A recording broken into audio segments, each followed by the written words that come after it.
দার্জিলিং ভারতবর্ষের পশ্চিমবঙ্গ রাজ্যের একটি জনপ্রিয় শৈল শহর এই দার্জিলিং। এবং কেনই বা হবে না, পাহাড়ে ভ্রমণ করতে ভালোবাসে না এমন মানুষ কমই আছে। তার উপরে এখানকার মনোরম আবহাওয়া এবং পাহাড়ের ঢালে থাকা সুন্দর চায়ের বাগান, সাথে পৃথিবীর তৃতীয় বৃহত্তম এবং আমাদের ভারতবর্ষের উচ্চতম পর্বতশৃঙ্গ কাঞ্চনজঙ্ঘার অপরূপ দৃশ্যের দেখা মেলা এবং ইউনেস্কো স্বীকৃত ওয়ার্ল্ডের হাইয়েস্ট রেলওয়ে স্টেশন, যেটাই দার্জিলিংয়েই অবস্থিত।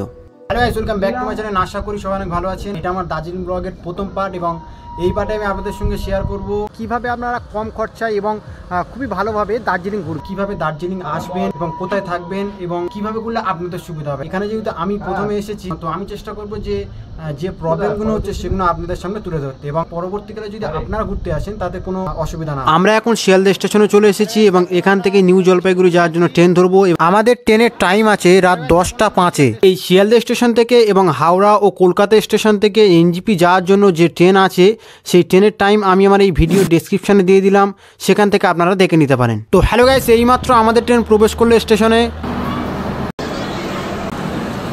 অনেক খোঁজাখুঁজির পরে আমরা আমাদের সিট পেয়ে গেলাম। এই শিয়ালদা স্টেশন থেকে এনজিপির দূরত্ব 576 কিলোমিটার, যা অতিক্রম করতে সময় লাগবে প্রায় 10 ঘন্টা মতো। আর এই ট্রেনে আমাদের প্রত্যেকের ভাড়া পড়েছে 378 টাকা করে। একদমই রাইট টাইমে 10টা 5-এ আমাদের এই দার্জিলিং মেল রওনা দিল এনজিপির উদ্দেশ্যে। প্রায় 1.5 ঘন্টা ট্রেন চড়ার পর আমরা চলে আসলাম বর্ধমান স্টেশনে। এবং এই বর্ধমানে কি বিখ্যাত সেটা আপনার জানা থাকলে অবশ্যই কমেন্ট বক্সে জানাবেন। আমাদের ট্রেন এখন এগিয়ে চলেছে গঙ্গা নদীর ওপর নির্মিত ফারাক্কা বাঁধের ওপর দিয়ে এনজিপির উদ্দেশ্যে। শুভ সকাল। ঘুম থেকে ওঠা মাত্রই আমরা দেখলাম যে এনজিপি পৌঁছাতে আর আমাদের সময় লাগবে মাত্র 1.5 ঘন্টা মতো।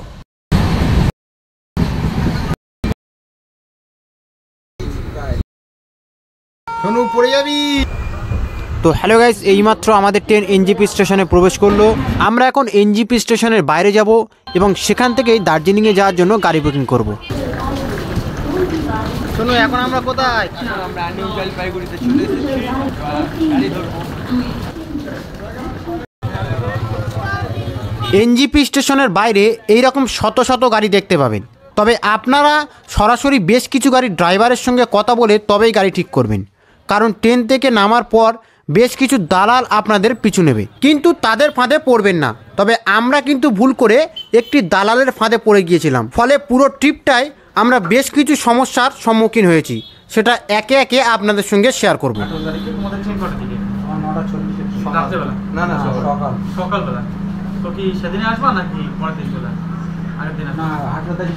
যদি আমাদের মতো প্রথম দার্জিলিং ঘুরতে আসেন এবং দার্জিলিংয়ে ঘোরার সাইট সিনগুলো কতদিনের মধ্যে ঘোরা যায় সেটা আপনার জানা না থাকে, তাহলে কিন্তু আপনার বেশ কিছু টাকা নষ্ট হবে। এবং সেই টাকা কিভাবে নষ্ট হচ্ছে সেটা জানতে হলে পুরো ভিডিও দেখতে থাকুন, অবশ্যই বুঝতে পারবেন। তো হ্যালো গাইস, আমরা এখন গাড়িতে উঠে গিয়েছি এবং দার্জিলিংয়ে যাওয়ার জন্য দুটি উপায় আছে। 1 নম্বর হচ্ছে এনজিপি স্টেশন থেকে টয় ট্রেনে করে, আর 2 নম্বর হচ্ছে গাড়িতে করে। আপনারা যদি টয় ট্রেনে করে দার্জিলিং যেতে চান তাহলে এসিতে ভাড়া পড়বে 1500 টাকা এবং নন এসিতে ভাড়া পড়বে 1400 টাকা। আর যেতে আপনাদের সময় লাগবে প্রায় 7.5 ঘন্টা মতো।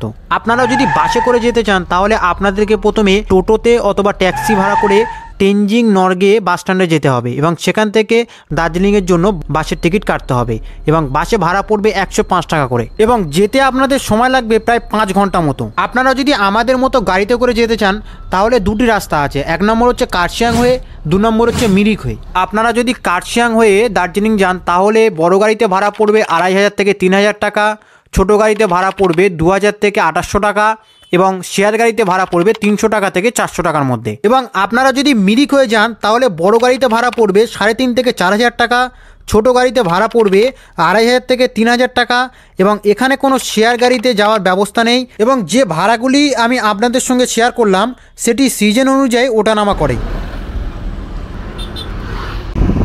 আমরা এখন মিরিক হয়ে দার্জিলিং যাব। যাই হোক, অবশেষে 1 ঘন্টা গাড়ি চড়ার পর পাহাড়ের দেখা মিলল এবং আমরা পাহাড়ে উঠতে থাকলাম।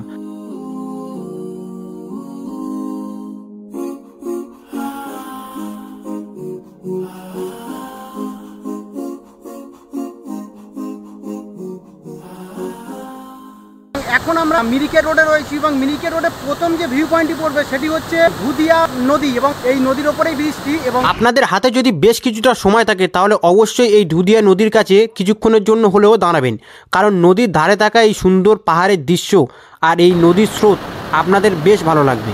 চলুন এবার একটু নিচের দিকে যাওয়া যাক। তো হ্যালো গাইস, এই জায়গায় জলের স্রোতটা দেখুন বেশ অনেকটা।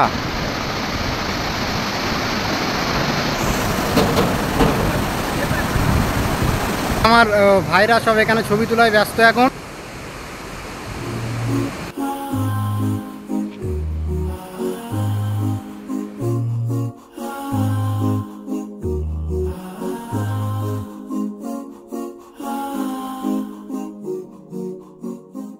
এখন ইব্রাহিম মুখ ধুচ্ছে।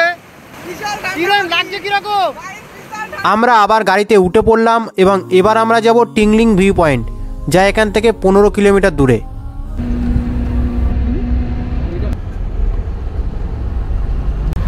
খুব সুন্দর পানি, শরীরের পক্ষে ক্ষতিকর। এত সুন্দর পানি শরীরের পক্ষে ক্ষতিকর? পাহাড়ের এই সুন্দর দৃশ্য দেখতে দেখতে বেশ কিছুটা যাওয়ার পরেই হঠাৎই আমাদের গাড়ি খারাপ হয়ে গেল। অবশ্যই আপনার গাড়ি মানে আপনার 1 লাখ টাকার খরচা আছে। এখন যদি গাড়ি পেয়েছেন না, ওটা আসছে। এটাই এর সাথে কথা বলতে হবে। গাড়ি মিলাও না, এই দেখো আমাদের পাড়া ছেলে বলে কি গাড়ি আসতে দেরি হচ্ছিল বলে আমরা দুপুরের খাবারটা এখানেই খেয়ে নিলাম। যাই হোক, প্রায় 1.5 ঘন্টা পরে অবশেষে আমাদের গাড়ি এসে হাজির হলো এবং আমরা গাড়িতে উঠে পড়লাম এবং এখান থেকে আমরা সোজা যাব মিরিক লেক, যার দূরত্ব 23 কিলোমিটার এবং মাঝখানে টিংলিং ভিউ পয়েন্টে আমরা দাঁড়াবো না, কারণ বেশ অনেকটা সময় আমাদের নষ্ট হয়ে গিয়েছে।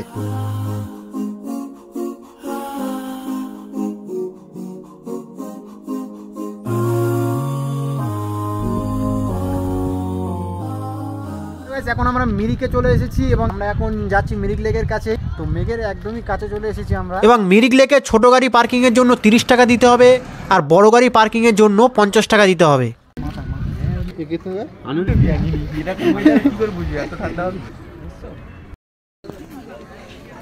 বেশ ভালোই ঠান্ডা লাগছে কিন্তু।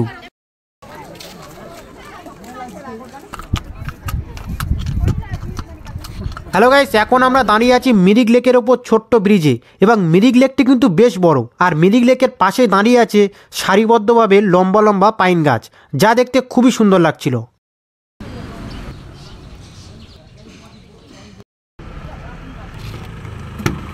শোনো, চলো শুরু করি।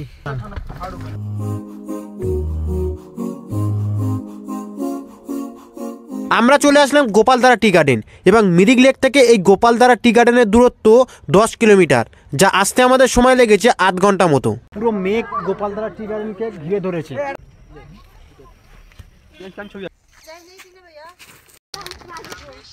এই চাটা কত করে? 200 করে। 200 করে? 200 रुपया पड़ेगा। আচ্ছা, ये फ्लेवर मिल्क टी 100 रुपया। আচ্ছা, এইটা 100 টাকা, ওটা 200 टाका কেন? ये वाला मसाला टी है, लौंग इलायची अदरक तेजपत्ता सब ऐड होता है। ये वाला पत्ता चाहिए लीफ टी। आपको ये वाला भी मिलेगा हैंडमेड प्रोसेस का, ये भी 100 का। ये सब हैंडमेड? नहीं नहीं, ये मिक्सिंग प्रोसेस, ये मिक्सिंग प्रोसेस ग्रीन टी भी। চলুন এখন আমরা চা বাগানের উপরে উঠব এবং সেখান থেকে আপনাদেরকে ভিউটা দেখাবো। সত্যি আর শোনো, এখন কেমন লাগছে বলো? নিজের চোখে না দেখলে বোঝা যাবে না, ক্যামেরায় দেখলে হবে না। ইব্রাহিম কেমন লাগছে? খুবই ভালো, মানে দম হয়ে গেছে, তাই তো?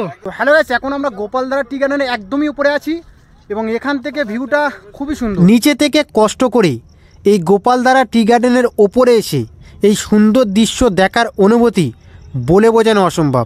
এবার আমরা যাব নেপাল বর্ডার, কিন্তু দেরি হওয়ার কারণে সেখানে আমরা দাঁড়াবো না। আমরা দাঁড়াবো পরের ভিউ পয়েন্টে, নাম হচ্ছে সীমানা ভিউ পয়েন্ট। কিন্তু গোপালধারা টি গার্ডেন থেকে যে খাবারটি কেনা হয়েছিল সেটি রিভিউ এখনও জানা গেল না। তো চলুন একটু জেনে নিই। খাবারটা কিরকম লাগছে? সুন্দর খাবার, আপনারা এসে ট্রাই করবেন। আরেকটা নিলে ভালো হতো, খুবই সুন্দর, খুবই টেস্টি, খুবই সুস্বাদু খাবার। আপনারা যখন আসবেন অবশ্যই খাবারটা টেস্ট করে দেখতে পারেন। সুন্দর খাবার আছে, টেস্টি আছে। Thank you. তো হ্যালো গাইস, এখন আমরা চলে এসেছি সীমানা ভিউ পয়েন্টে এবং এখান থেকে মিস্টার সান্দা কাপুর দেখা মেলে এবং এই সান্দা কাপুর পশ্চিমবঙ্গের সর্বোচ্চ পর্বতশৃঙ্গ, যেটা দার্জিলিং জেলার সিঙ্গালীলা পর্বতের সর্বোচ্চ শিখর। নিচে যে ঘরগুলো দেখতে পাচ্ছেন এই জায়গাটির নাম মানেভঞ্জন। এখান থেকে সান্দাকফু যাওয়ার জন্য পারমিশন করাতে হয়। আর এই যে রোডটি ওপরের দিকে উঠে গিয়েছে এটি হচ্ছে চিত্রে, এর বাম দিকে রয়েছে নেপাল আর ডান দিকে রয়েছে ইন্ডিয়া। আর একটু দেরি হলে হয়তো আমরা কিছুই দেখতে পেতাম না, কারণ মেঘ এই পুরো পাহাড়টাকে কিছুক্ষণের মধ্যেই ঢেকে দিল। আসিফ, তুমি কিছু বলবে? শোনো, ঠান্ডা কেরম লাগছে? আর কিছু তো টাওয়ার নেই, একটা বাতাস আসছে আকাশ থেকে পড়ছে। কলকাতায় যেরকম ঠান্ডা হয় ডিসেম্বর জানুয়ারি মাসে, সেরকম ঠান্ডা এখানে অক্টোবরে। माइनस भी चला जाता है कभी कभी तो माइनस चला जाता है तो पूरा ये रास्ते में ना पूरा बर्फ गिरता है। এই রাস্তায় तो ये रास्ता है तो पूरा बर्फ, मेरे पास पिक्चर भी है तो भाई दूसरे विलेज एरिया घुसना पड़ेगा। সীমানা ভিউ পয়েন্ট দেখার পরে সন্ধে খুবই তাড়াতাড়ি নেমে এসেছিল, ফলে আমরা জোরপোখরি লেপচা জগতে দাঁড়াতে পারিনি। আমরা সোজা চলে এসেছিলাম দার্জিলিং, এবং দার্জিলিং আসা মাত্রই আমাদের চোখে পড়ে গেল সেই বিখ্যাত টয় ট্রেন। যাই হোক, অবশেষে আমরা হোটেলে চলে আসলাম, আর রুমের বারান্দা থেকে বাইরের দৃশ্যটা ছিল ঠিক এই রকম। আজকের এক্সপিরিয়েন্স থেকে আমি আপনাদেরকে এটাই বলবো যে আপনারা এনজেপি স্টেশনের বাইরে অনেক ট্রাভেল এজেন্সি দেখতে পাবেন, কিন্তু সেখান থেকে ট্যুর প্যাকেজ করবেন না। আর আজকের আমাদের যে প্রবলেম হয়েছে সেটি হচ্ছে দুবার আমাদের গাড়ি খারাপ হয়ে গিয়েছিল। বিষয় হলো গাড়ি খারাপ হতেই পারে, কিন্তু পরের গাড়ি আসার জন্য আমাদেরকে অনেকটা সময় নষ্ট করতে হয়েছে। আর দ্বিতীয় হলো আমাদের হোটেলটা বুকিং করে দিয়েছিল ম্যাল থেকে অনেকটাই দূরে।